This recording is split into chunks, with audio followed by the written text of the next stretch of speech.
only way to do it is to be a little bit random in life, baby. Sometimes you just got to be random. So here I am. I just finished recording an episode of the podcast Appetite for Distortion. Now, this could come out maybe early next week. I'll let everybody know about that. We'll see if we can get some people streaming in this room. And, I don't have a lot of time to talk right now, but I thought I'd reach out to everybody and, just thank everybody for the support. We've got one thumbs up. We got 3 people in here. Like I was saying, I just filmed an episode. Bro, Nick, how you doing? Greg, you're the first, Greg. How you doing, brother? Glad to have you here. Like I said, I just taped an episode. Leslie, how you doing? Joe, how's everybody doing? Now, I got a little bit of time before the wife gets home. There she is. Lisa is here. Woo! So, there you go. We're just glad to pop in. And like I said, John Gold, how you doing? Woo! I just taped an episode of Appetite for Distortion. It's killer. It's going to be a great little quick podcast. It's all about the Wild Hollywood episode that I did on my channel. If you have not checked that out, make sure to check out Wild Hollywood. But yeah, so that is going to probably come out next week. It's super cool. I'm super pumped from doing that. And I figured, why not, Joey? Why not come on here and go, dude. So here we are, man. This has just been, it's been a great day. I get pumped up when I do this stuff. Christian, how you doing?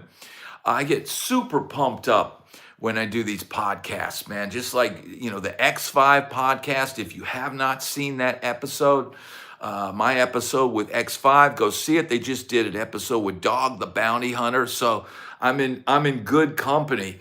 But man, how is everybody doing out there? What do y'all want to talk about? I got a minute. I got a minute or two before the wife gets home. And I figured I'd just pop in here and see what's happening with everybody. Have you done any voiceover work? Your morning voice is very Don Fontaine. And it's funny, just doing that podcast. And when I do the podcast, other people's podcasts, I've got a microphone. Well, the guy that does Appetite for Distortion, he does radio. And he said, man, you've got a great voice for radio. And I'm only telling you this because I do radio. And, he was lauding on the praise as far as speaking and doing all that. So, man, you know what? I spent a lifetime speaking with my hands when I should have been speaking with my lips, if you know what I'm saying. That's what I'm trying to tell you. But you don't be listening. So, yeah, man, it's just really pumped. Hide the kid, hide the wife. Jimmy, everything is good. Everything is always good.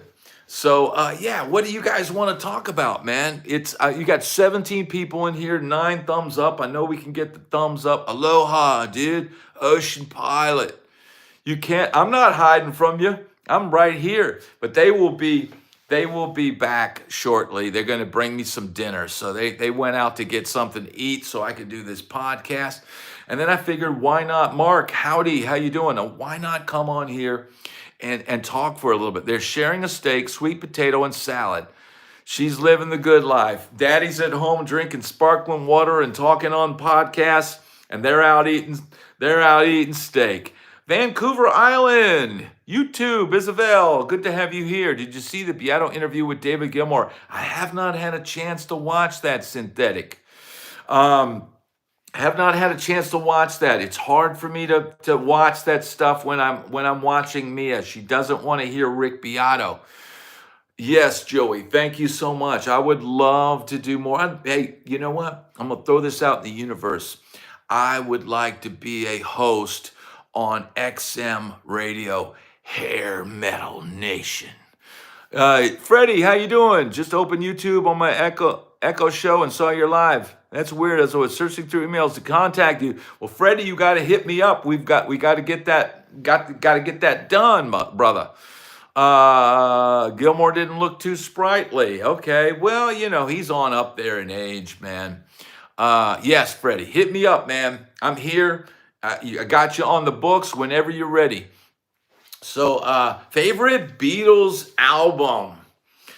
Because I'm more of a connoisseur of the Rolling Stones, I'm going to throw a unique spin on favorite Beatles album. I'm going to say that Blue Border greatest hits record. I think the blue one is the early one, right? With I Want to Hold Your Hand. And I like that early Beatles raw, chinky chink, kind of hold your hand type stuff with the Beatles.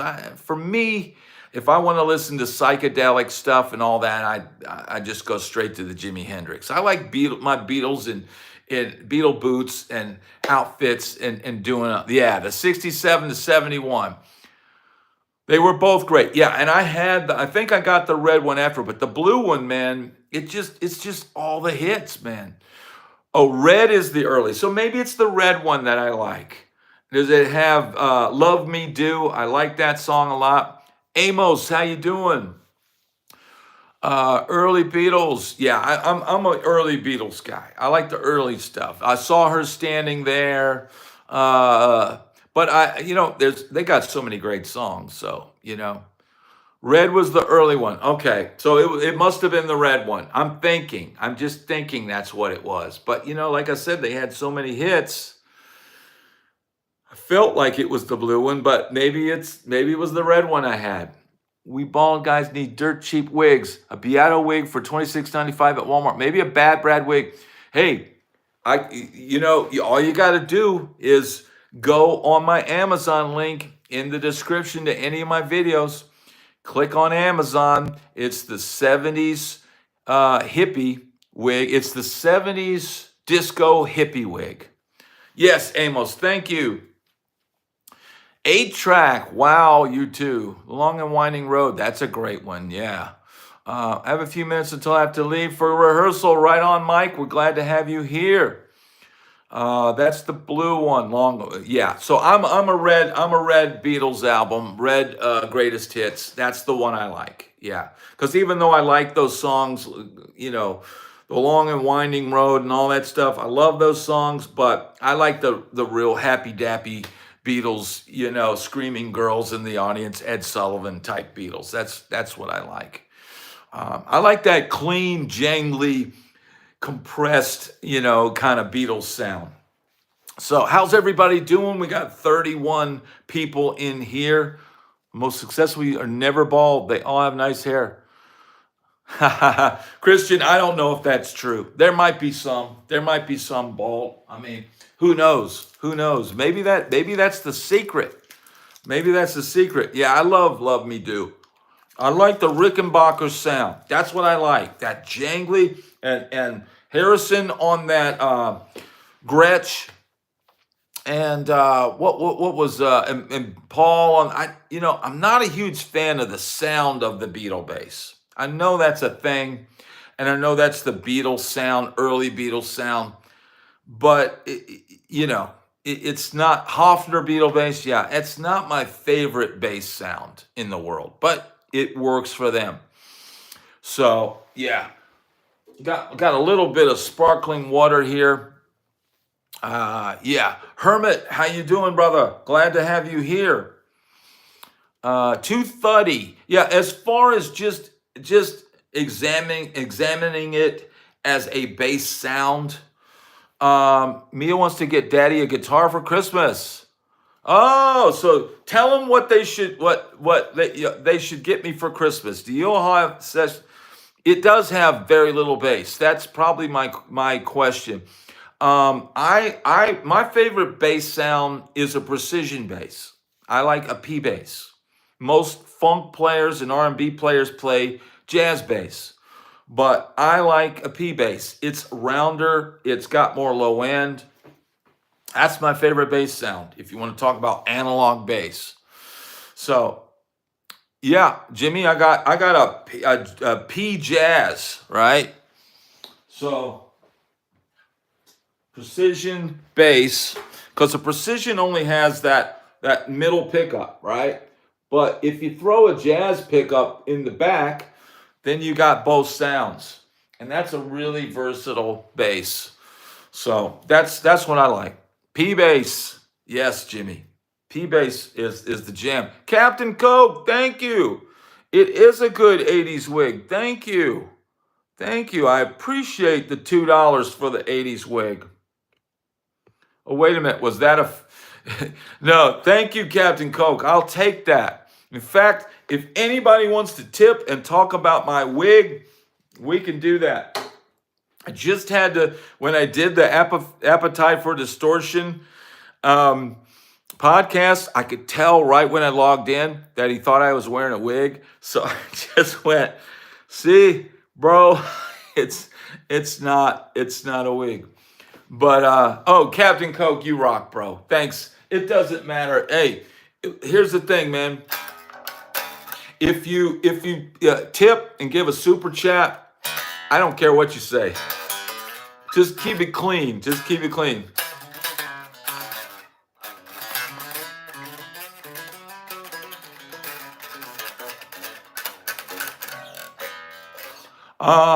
You do not look like you're wearing a wig. I know, Freddie. People just assume when you get, a certain age that you're wearing a wig. I don't know. What's up, John E? Glad to have you here. Glad to have you all here.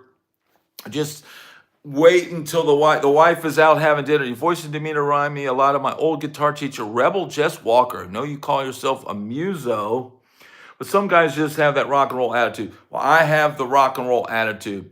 I just learned other types of music just to protect myself. But here's the thing, I would always have problems on regular gigs because of my rock and roll attitude.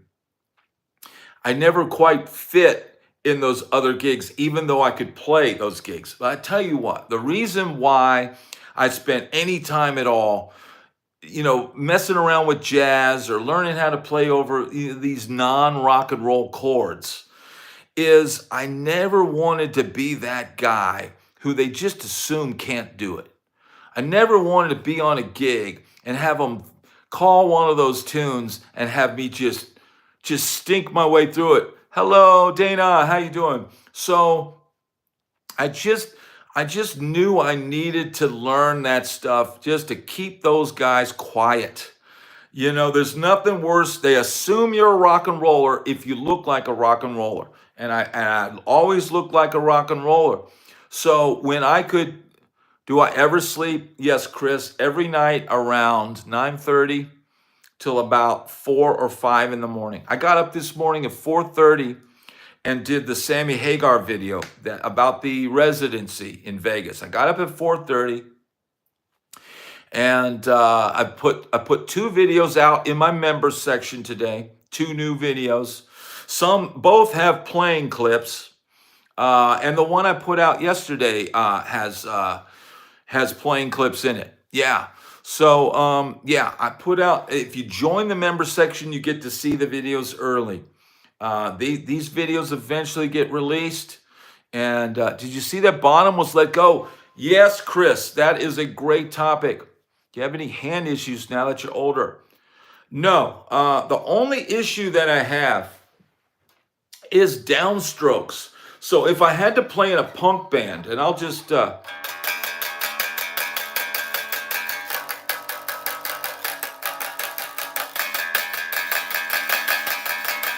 I'm good right now so far. So far it's okay, but I think if I had to go,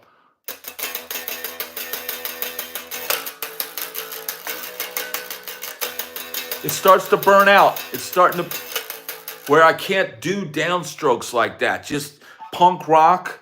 That's the only thing that I can't really do. And I'm not like a chug guy, like a metal chug. I play more of the, yeah, hey, Don, I thought of that. So that's the one thing that I can't do. Well, yeah, I could still play bass better than Sid Vicious. Yeah, that's a given. He couldn't even play a lick. Hello, Cocky. How you doing? Have a good sleep. Glad. Thank you for stopping by. Yeah, got to figure out how to get sound back. Hope my Lappy didn't just take a crap. Oh, Freddie. I don't know what happened, brother. Could Mitch Malloy have made it bigger than Sharon with EVH if given a chance? Robert, that's an interesting question. I'm going to say no, not because he wasn't incredibly talented. Thanks, Mike. We'll see you tomorrow morning. He's incredibly talented, good looking guy, but I don't think people would have accepted anybody at that point other than Dave or Sammy. And I think that was partly Gary Sharon. I mean, Gary Sharon is not David Lee Roth and he's not Sammy Hagar.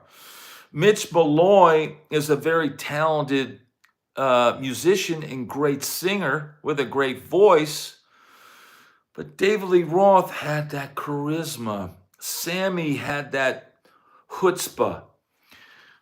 Mitch, maybe he doesn't have the same. I don't know. We can only pontificate. But I think it was either Dave or Sammy at that point. And I think, hey, CC, I think it wouldn't have mattered. Yeah, I think A Different Truth, John E, is a great album. Yeah, you can still listen in the car, Mike, and we appreciate you doing that. Thanks, brother. So yeah, that's my take. And yes, Jason Bonham, to talk about the guy earlier that said Jason Bonham was let go from the Sammy Hagar gig. Okay, let me unpack that for you. Okay, when you have to leave a tour. Yes, so Jason Bonham was the drummer for the Sammy Hagar tour, but he was let go after he left. So here's what happens. I'm going to unpack this for you because I know I've been in that world. When you get a sub, and it doesn't matter if you're a wedding band musician or a studio guy or a touring musician, when somebody comes in to fill in for you, you always run the risk of them getting the gig and you not getting the call back. Now, I can't say how Jason performed or how different Kenny performs or any of that. But the reality is this. Kenny Aronoff, he's a guy that once he gets in there, he's not going to want to give up that throne. I think his pants could be on fire and Kenny's going to stay in that throne and play that gig. So perhaps when Kenny got in, he took over that drum slot, and they just said, you know what, we're gonna continue with Kenny. He is a machine. Jason is amazing, and yes, they help his name. He has that huge name appeal. But when they probably saw when they probably saw that no one was asking for a refund when Jason Bonham stepped down. And they maybe Kenny has the chemistry that they like. Maybe he's coming in with a different energy than Jason. They're different drummers. Every drummer has a different feel. Nobody sounds like Alex Van Halen. Jason Bonham sounds like Jason Bonham. He doesn't sound like John Bonham. Kenny Aronoff was known for playing with John Cougar Mellencamp, which is as un-Van Halen as there is. But he's a guy that can play anything,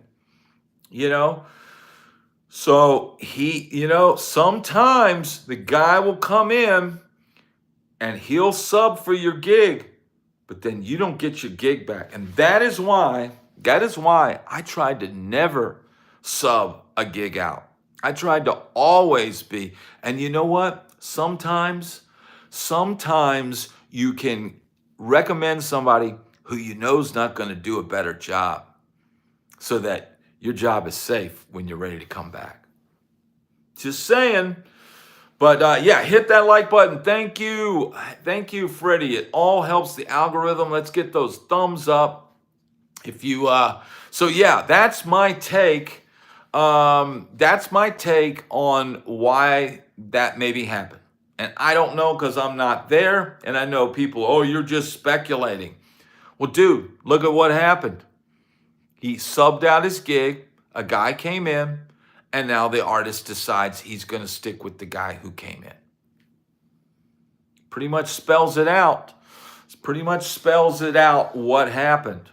And, you know, Jason's got a busy schedule. Kenny's got a busy schedule. But maybe they said, Kenny probably said, I will wipe my slate clean. Let me do your gig. And look, dude, when you let a guy in, he can be going up to the artist and going, hey, man, I'd love to play with you next year. I'll wipe my slate clean. I'll wipe my slate clean. I want to do this gig. I really love this gig. Hey, man. Hey, man. And then guess what? You don't get called back. That is the reality of being a touring musician. Yeah, I'm glad Jason's mom is doing great and doing better. And look, man, Jason's not upset. He did 10 years with Sammy Hagar. So, sounds like in lots of industries, Freddie. Yeah, you let somebody do that. And Kiri, yeah, you let somebody come in on your gig, whether you're cleaning toilets or whatever, and they do a better job, man, and maybe have a better attitude. And that's not to say anybody's better than anybody or somebody had a bad attitude or whatever, but it's just different. Everybody's different. Paul, yes, it's the Breakfast Club dudes are all here. 99, you find a mic yet. Is what it is. It is what it is, Freddie. It is what it is. And if I was buying tickets to this, I'd be cool with either guy personally. I like Jason Bonham, and I like Kenny Aronoff just fine. But I'm not paying $600 a seat. Not gonna happen, Captain. That ain't gonna happen. So yeah, that's the take on that. So what else you guys want to talk about? And I know I pontificated about that for a while, but I think that's a very pertinent topic. Want a gig? Get the wig. Exactly. Well, Gib, everybody's your friend, but it's business. And if they like doing business with the other guy or he's bringing a different energy that they feel they need, let me tell you something. I've played gigs, and being an older guy, sometimes bringing in a different musician, especially a drummer, you bring in a drummer that's got a different energy that lifts you up. Captain Coke, thank you so much. Thank you. Thank you. Thank you. You have a great evening as well, Captain. It's much appreciated. It's not friendship as much as you get up there and maybe the tempos are a little brisker with Aronoff because he's kind of an on top of things kind of guy. That can make the singer feel like he's got more energy and the words aren't having to drag. Look, if you're trying to save your voice, you don't want to play the tempos too slow. You want to play them fast. So maybe he just brings a different energy. It's chemistry, wavelength, exactly. So that's that topic.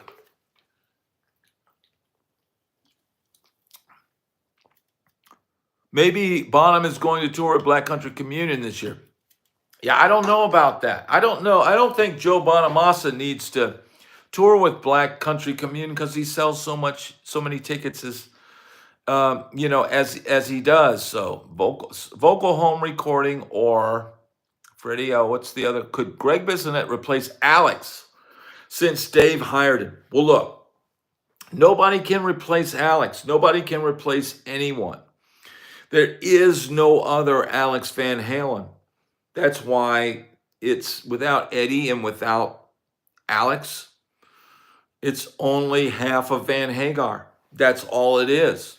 So, but Greg Bisconet could do a great job, sure, if he'd want to do that. But he's a totally different drummer than Alex or Kenny or Jason. They're totally different. They're all different. Yeah, Alex is with a cane. He probably just plays at home a little bit. He probably just, messes with it. Greg is all about Ringo's band. Yeah, that's probably a very good gig. It's probably a very good gig. So I can't blame him for wanting to stick with it. Van Halen thing is kind of, Ringo is low impact aerobics. Van Halen is high impact aerobics. And those make it easier. Thank you, Dana. I don't know how much tickets are. They could be more than that. I don't know. But I know in the arena shows in Nashville, okay seats were like 360 some bucks or something like that. So I don't know how much it's going to cost, but you got to figure it's a 5,200 seat theater or arena. So man, the ticket prices are gonna have to be hot. They're gonna have to be up there to be able to pull this off and make it worthwhile. That's a good deal, Paul. And if I could have brought my family to that show, I would have taken them to see that. I think that Paul is going to see the Jason Bonham Led Zeppelin experience. Right side floor seats. That is going to be awesome. Because, dude, squint, Paul, I want you to do this while you're watching the guitar player, Mr. Jimmy. I want you to squint and just pretend it's Jimmy Page. Because, look, dude, if you do this and watch that guy, you can pretty much imagine what it would be like. He embodies Jimmy Page. So now, I just wish they had the blonde main singer. It didn't go well. I don't know. I got one. My first concert was opening for Rat. Right on. So yeah, that's going to be a great concert. I really like that Mr. Jimmy guy. You going back to Las Vegas for Jelly Roll? Chris, absolutely not. Love Jelly Roll, I guess. I'm not the market for that. I'm not the market for that. No, I don't have any interest in seeing that. I really can't think. I'd like to see Dirty Honey. I would like to see that band. Mr. Jimmy is amazing. That guitar player that Jason Bonham's got, it's amazing. And let me tell you something. I saw Bonham, the original band he came out with in the late 80s, 87, 88. I saw Bonham play the Palace in Hollywood. That song, I'll Wait For You, that sounds like Led Zeppelin. I saw that band live back then. So yeah, that's my experience. And I probably paid like $10 to see that show. Grace, you need to get the Grace Bowers push. Holy smokes.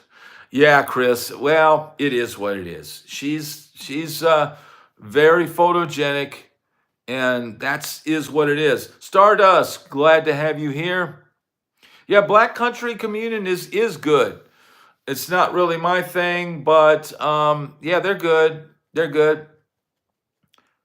Wow, very cool. So is Led Zeppelin again the group that Mr. Jimmy was in? Is that the group? I don't know. Really, really interesting, man. Led Zeppelin is just such an iconic group, man. And it's just a shame that we all can't just stay young for our entire lives and go see Led Zeppelin for $10 or $8. It was probably $8 back in those days. $8 to go see Led Zeppelin. So you wonder why I won't pay, $300 to go see 77-year-olds. I just don't. $8 to go see Led Zeppelin. Those were the days, bro. We lived in golden times. If I'd have known things were going to get so expensive and so different, I would have gone and seen everybody. I would have, instead of buying albums, I would have just bought concert tickets. Paul was only 7 in '73. Yeah, you were a little young for the Zeppelin experience back then. A little young for that. Yeah, yeah, synthetic. I hear you. Yeah, Bo. I don't want to see young people lip sing. I don't want to pay to see anybody do that. Yeah, that's true, Gib. And here's the thing: if you're going to fly out there to see that, you figure you're going to spend at least $1,000, hotel room, drinks, dinner, flight, and your tickets. Man, you're looking at about $2,000 probably for like 2 people. You're at least going to spend $2,000 to go see that concert. Not going to happen for me, Captain. Jimmy was gigging too much to go to concerts in '73. I believe that, Jimmy. I believe that. You were probably gigging your butt off. The Seminole Hard Rock Cafe was $370 per night. Good Lord, Paul. Them prices are so high, they'd be making me drive back to Jacksonville. I'd be kicking my own butt the whole way. That's expensive, bro. Did Aronoff get paid less than Bonham? I doubt it. I doubt it. I don't think it has anything to do with money. And look, it was only, 4 gigs? I think he filled in. Yeah, there was a lot of gigs in the '70s, Jimmy. Yeah. Every Holiday Inn had a band in it. Every Holiday Inn, the whole country would be lined with these Holiday Inns, and they'd have a full band in there in the lounge. Totally different thing, man. Totally different world than now. Down here in Florida, it's just all solos and duos. I don't have any interest in that, man. I don't want to play a solo or a duo. If I have to, yeah. So I am the music news from I am Tom Brokaw. He's 3. Wow, Paul. Yeah, 3.5. Dude, you should have. Should drive. I would have. But see, here's the thing: you want to go to the concert and you want to hang out in the casino and then be able to crash. That's just so expensive, man. So expensive. It's just crazy what they get for I can't afford to go to these concerts. Go play with Dovidas. He is the king of the solo acts, right? Dovidas. I've watched some of his videos. He's a reasonably entertaining guy. I like what he does. I just don't want to do that. Yeah, there you go. Spend 2 G's on the spa. You'd be less tired. Bad Brokaw. Creative Native Productions, glad to have you here. It's Bad Brokaw. Every now and then I'll cover news stories. Because frankly, I put out a lot of videos. And pull on the wig. There you go. There you go, Jimmy. I'm pulling on the wig. I mean, does it get any more? Is that enough? I should be charging for the wig pulls, bro. Yeah, I need a news desk. I need a lot of things. Man. I need a set. I need a camera. I need a light. I've got literally like 1 light bulb. I've got a lava lamp, and I got a lot of guitars. And I got talking skills. So that's what I have. I gotta hydrate, man. I'm doing a lot of talking these days. It takes a toll. With the radio voice all the time. I think it'd be easier to sing.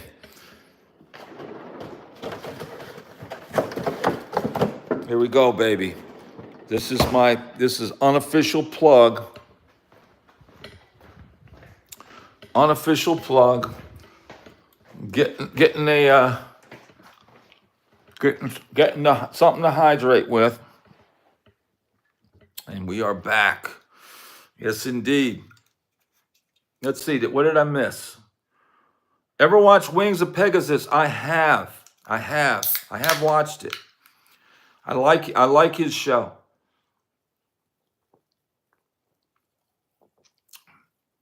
Yes, Blastmaster.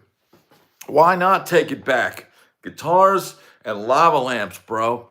What I need is I need a couple black light posters, right? Right on, Paul. Eventually, I will probably have to build a set. I'll probably have to do all that stuff. But I like keeping this low production value because you know it's real. There's no trickery, there's no tomfoolery, there's no fancy editing, there's no filters. You're just getting real.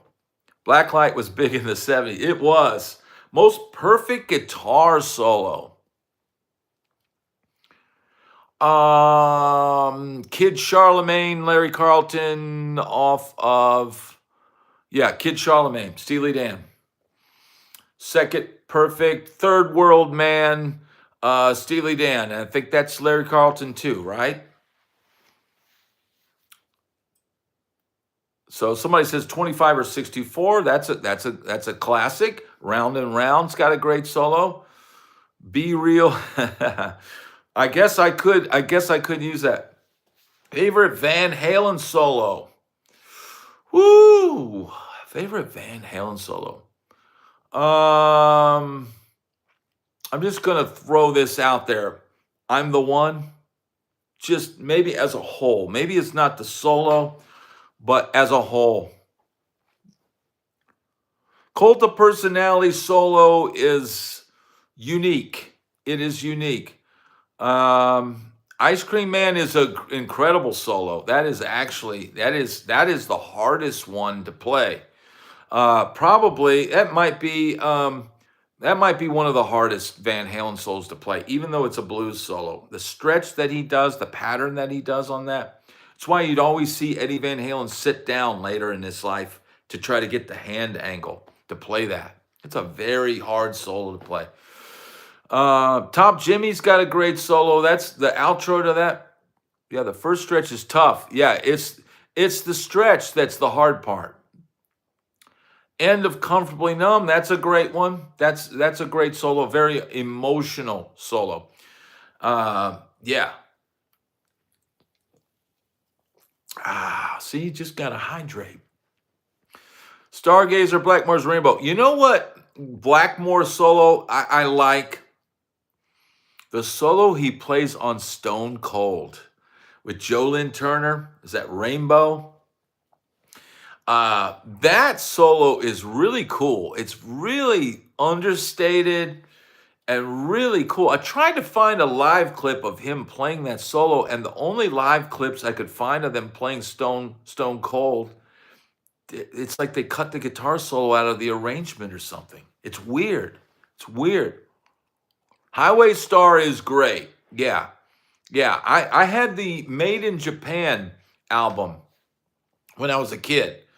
And so I remember hearing that and going, okay, I should have learned that back then. But I was kind of just listening to going, whoa, wait a minute. That album really has that vibe, man. It's really, and I liked how they would do, that whole record is great. Bo, I'm not, I'm a little bit older than that. So Marty Friedman is an amazing guy. I saw him at the Roxy right around the time that I think he joined Megadeth. Hey, Alexi, how you doing? Where's Good Brad? Good Brad is right here. This is Dad Brad.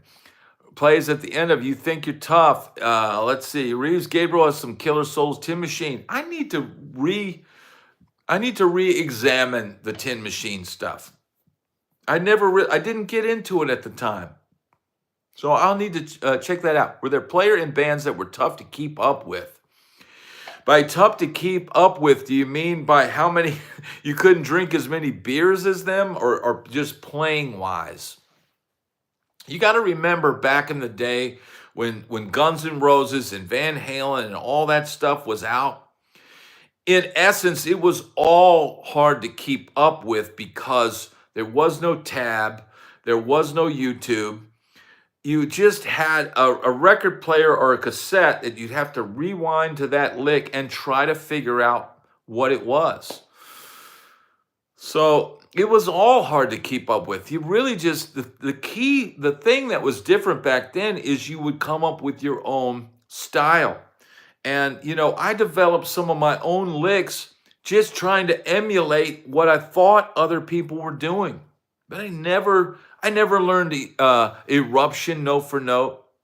I never learned any stuff really. The one of the only solos I played note for note was when I was a kid. Was the Another Brick in the Wall solo, part two.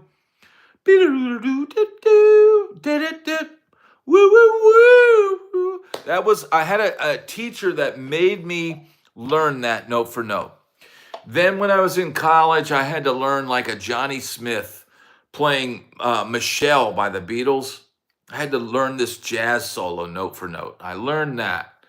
But after that, I didn't play Rat because I was out in LA trying to write a Round and Round. I was trying to write the next whatever. And so it's like I didn't spend a lot of time learning other people's stuff. Now, when I was a kid, yeah, I had to play some Alex Lifeson. I played Limelight, so I learned that solo. And I had to play YYZ, so I learned, I learned what he was doing in that.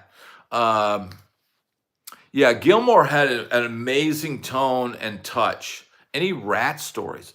I never ran into the guys from Rat. They were already, you got to figure like Dancing Undercover it was almost like Rat's time had already kind of passed by the time I was playing the strip out there. And I surprisingly never ran into those guys. Once guys would get that kind of success and that kind of money, they'd be off up in the hills and having, their own parties and stuff like that.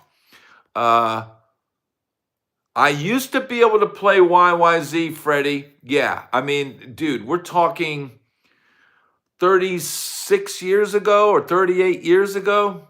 I played YYZ, but could I play it now?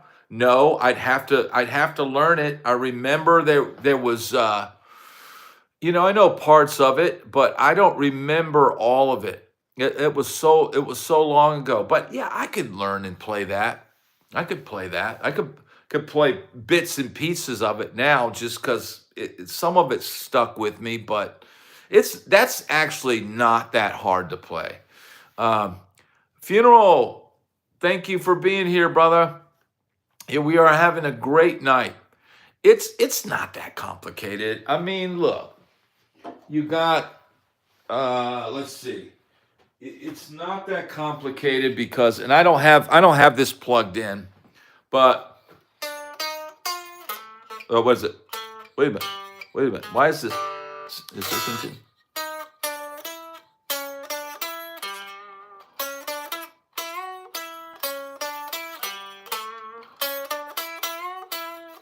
Right? I mean, it's just little things, and then that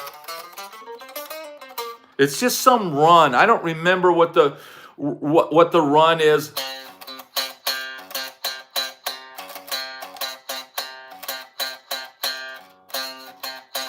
It's not,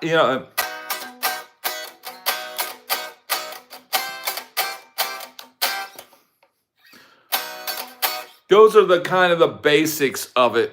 I would have to actually learn those runs and stuff again, but it's not. Yeah, you could learn it in bits and pieces. That's how you would do anything anyway. The hardest solo, people would say, take it a bar at a time, right? Play it one bar at a time, and that's how you learn. Yes. So it was. Let's see. So if I know it's in B. So, see. We're.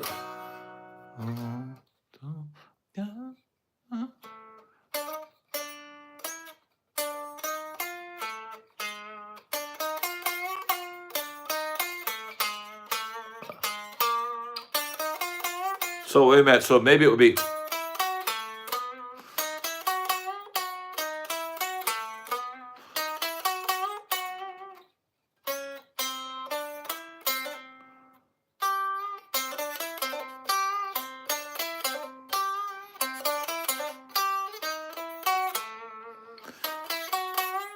Right? It's something like that. It's not that difficult. The solo is tricky because of the vibrato work. So you would need yeah, one bite at a time. You would need what scale is that? So I'm guessing this is what Jimmy, tell me, is that that would be Phrygian? Uh because it's like a tango type thing.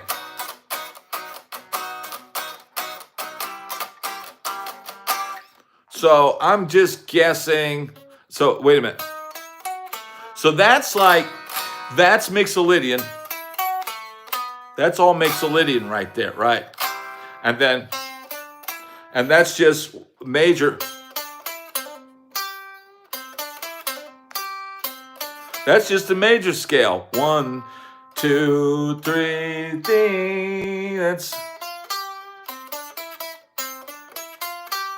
right. So that's all it is, Mixolydian.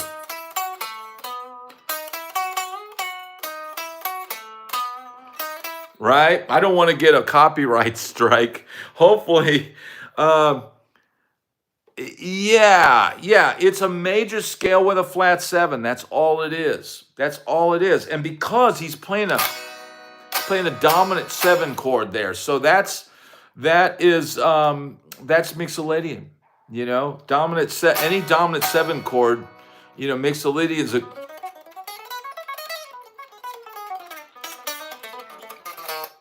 That's Mixolydian with some chromatics thrown in. Yeah. Yeah. So and so that would be E major scale. An E major scale played over B. So it's the Maxolydian. It's Maxolydian mode, bro. Dude, I totally learned about the Maxolydian, bro. My aunt ex-husband was a local pro jazz player. He gave me one piece of advice: learn the modes. Very good. Yep, it helps. It helps. For me, it's just using the ones that I need. So I really, once I got what I wanted to be able to do, I don't really mess with the Dudolixian, bro. It's the Dudolydian.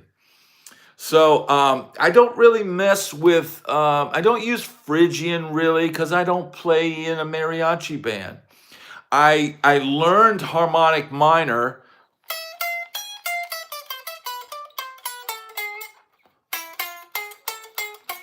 because of the Ingve thing, right? But I don't.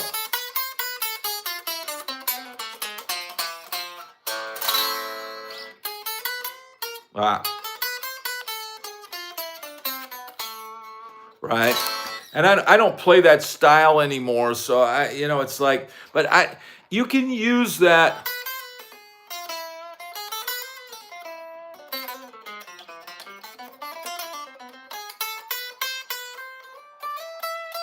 But I kind of think of it now as it's just learning what the flavors are, knowing what the ice cream's going to taste like before you take that little bite.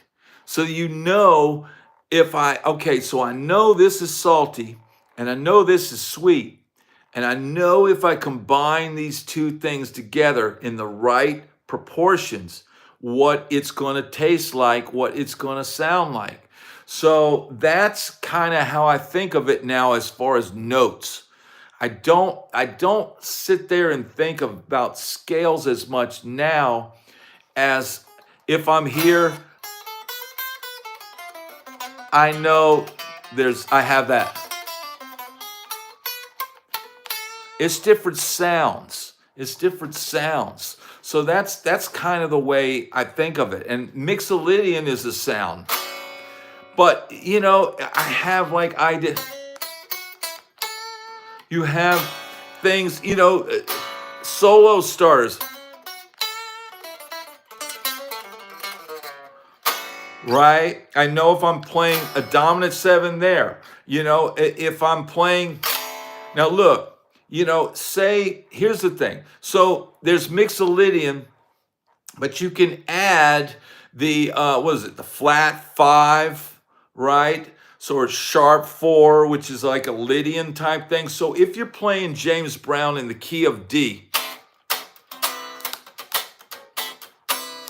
right? And you're playing with some guys who have their nose in the air and they think they're jazzers and this, you can add this note.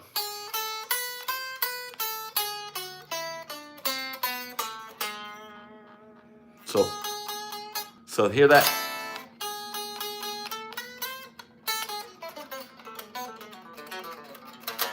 Right? That will give you a jazzier sound than just straight mixolydian. So for me, if I'm, I will fluctuate between major pentatonic, minor pentatonic, mixolydian mode, and that Lydian mixolydian. And that will kind of give me a lot of different flavors of ice cream or seasoning to just throw in the dish. This is spicier. That's pretty spicy. That's just your standard chocolate, right? There's your vanilla, right? Here is, let's say, strawberry. There's strawberry. So that's kind of how I think of it, as colors and sounds. And that's for me. I don't really think about it's hard, it's specifics now, because I just know these different notes and these different combinations of things and where they are on the neck, and then I can just move around. They are boomer bends, Bo, absolutely. But not one bend. You don't have to bend every note.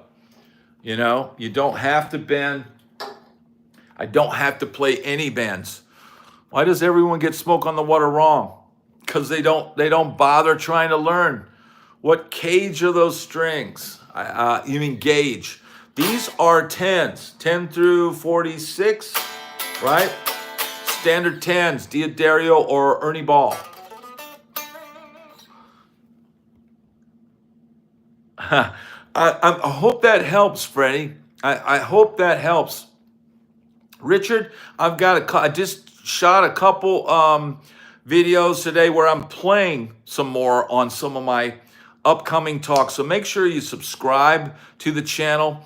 I'm going to be doing more playing, as time goes on. But I'm kind of just adding some clips, some playing clips at the top of my videos, trying to get more of that. I don't have a ton of time.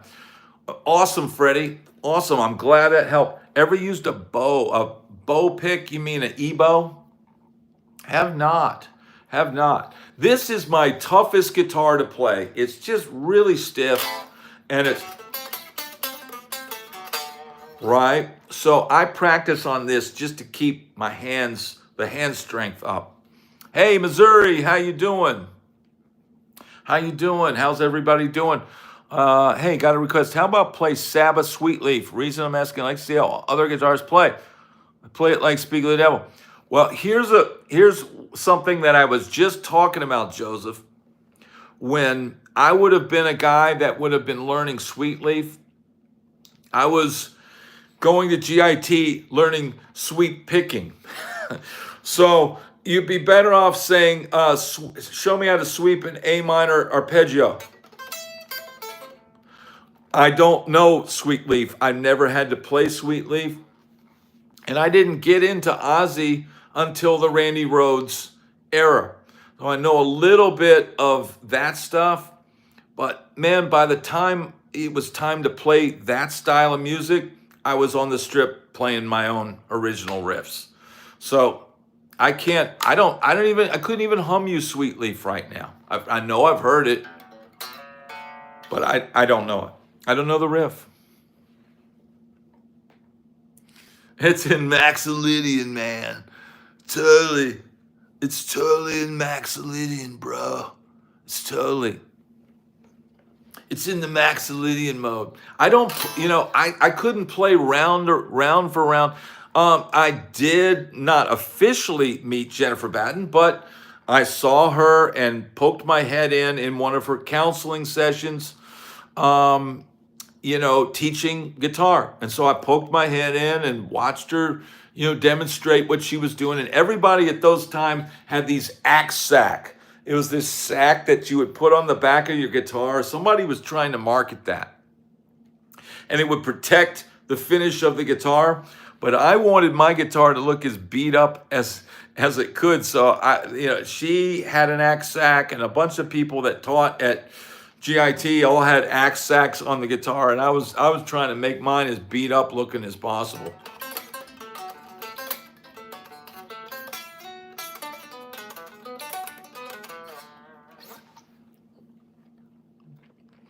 Alexi, I think they were trying to do some crime, burglary in the neighborhood, and he got caught in the middle of it.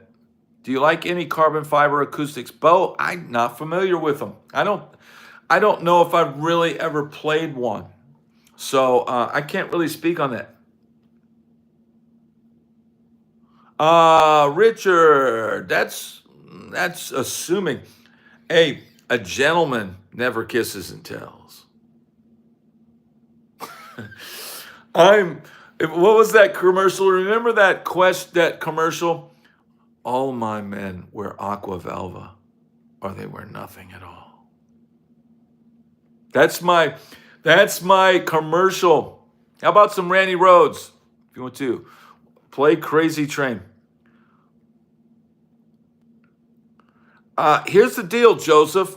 If I start cranking out riffs, I'm going to get demonetized. I'm going to get a copyright strike. So, yeah. Hey, just discovered your platform, enjoying it, and look forward to the future. I'm a singer-songwriter like yourself. I was in an 80s hair metal band. I had a blast. Thank you, Peyton. Thank you so much. So, yeah. That's all. I know the riff. I don't have the guitar plugged in. I'm not going to play it and get demonetized. But yeah, I've played some of those songs. Yeah, I'll get demonetized, bro. Hopefully that little snippet of me noodling on that RUSH song won't get me in trouble. I shouldn't. I would hope that was not. Yeah. I like when I noodle too. That's what I do best.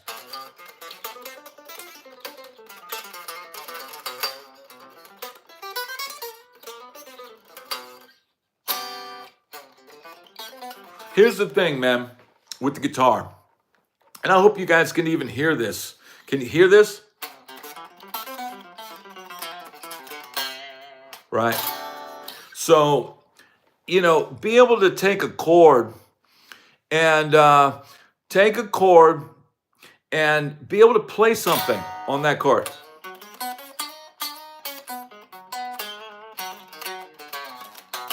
Right? So there's a chord, right? And you play something.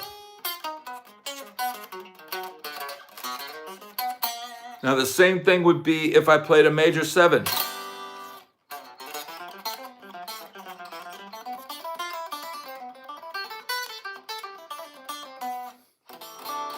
Right? It's just knowing what's happening. Big P, glad to have you here. Find all the modes of the same chord. I don't, look, man, I'm a garden variety guitar player. I just want to get through the tune.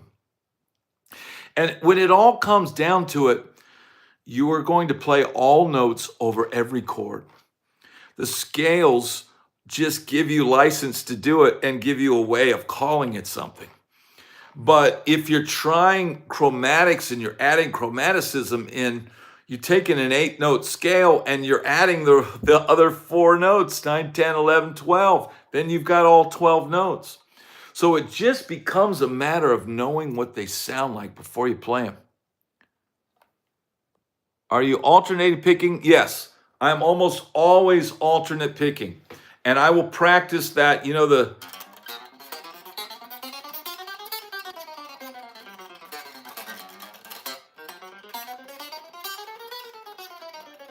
it's alternate picking. It's all, now I may, like if I'm doing this where I go from a C major, so I'll start with an upstroke.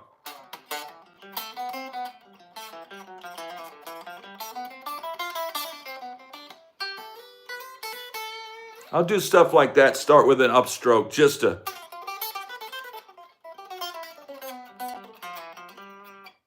right? I'll do different stuff. And I might rake something across or, or I'll start with a downstroke.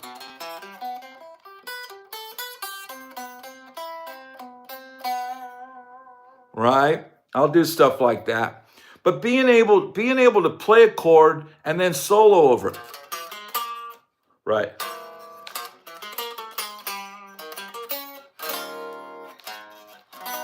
Right.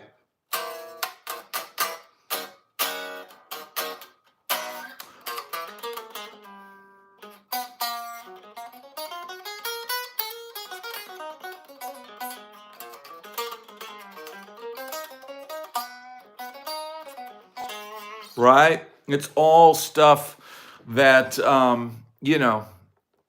it's just being able to play a chord and play something, because you never know when someone, if you're on stage and they go solo, and you don't know what to play over that chord, you get hypokibasizians. And remember, what was all my men wear aquavelva, or they wear nothing at all. Soloing over key changes. Well, Randy, I tried to be, and on a good night, I would be good. But sometimes, man, certain tunes, you've got to figure out the trick. Sometimes some tunes are trickier than others. And sometimes you've got to hit some clinkers sometimes before you start to figure out what you can and cannot do.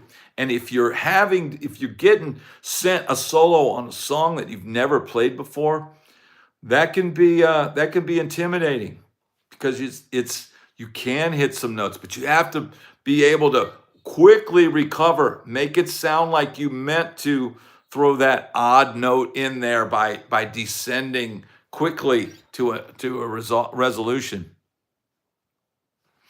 That's true, Bo. Vocals helps. Dizzy Studio, you just slide into the next note. Well, that's part of it, or you just make it a passing tone. But little things like when to play natural minor and when to play Dorian mode. Can anybody answer that question? Yeah, that's true, Red. Back from Good Boys in their regards. All right. Nashville Idian. Yeah, that's the Nashville Idian scale. Yeah, basically what I was asking is, look, there's a time to play the Dorian mode and there's a time to play the natural minor scale. And, it really depends on the 4 chord. The 4 chords minor, you play natural minor. The 4 chords dominant, then you play Dorian,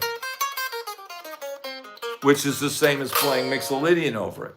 So, just little things like that, little ideas. Think of it as you can play any note.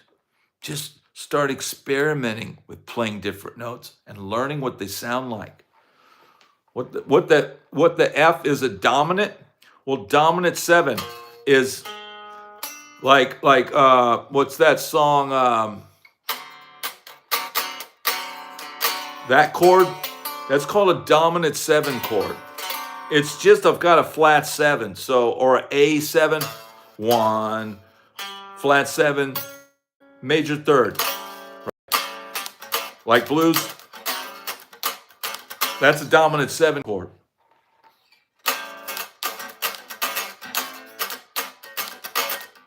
That's a dominant 7 too. That's the 4 chord. So 4 chord in the blues is dominant 7. Then 5 chord, dominant 7. Like a funk blues. Yep. That's right, Alexi. That is absolutely right. That is absolutely right. Good answer. Good answer. Because that's a 1 to dominant 7, 4 chord. That's what this. Dominant 7. But if it was totally different scale you'd have to use, and if you use Dorian over that, you'd sound like you don't know what the heck you're doing. And it's just one note difference. It's the difference between this note, right, or this note. One note difference. What notes are you running chromatically? Kevin is asking. You can say the numbers of the major scale. That makes sense. Well, look, man. If you got this, say you're in C major, C, D, E, F, G. So I would go.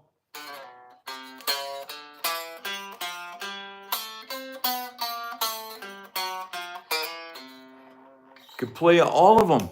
It doesn't matter.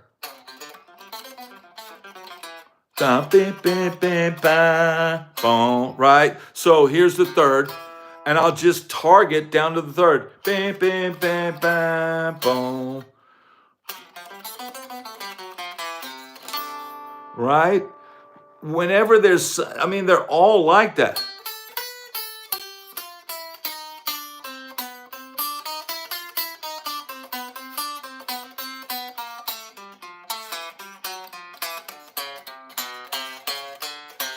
Right? You could play all of that stuff.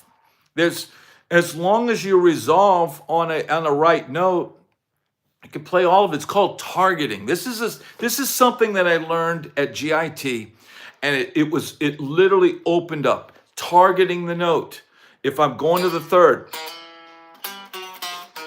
All right. Well, we've got Mia here. Come on in, Mia, and say hi to everybody. And then I'm gonna go and I'm gonna have dinner. So I hope that helped some people out there. Say hi. Hello. All right. Thank you so much, everybody, for tuning in. Thank to everybody with the super chat and super thanks. And hope you had. Oh, we got Ace. Let me show Ace real quick. Is he a little Ace? He's a little chicken fried chihuahua. All right. Okay. All right. Yeah, she's going to take him outside. Everybody have a great night, and I will see you next time. See ya.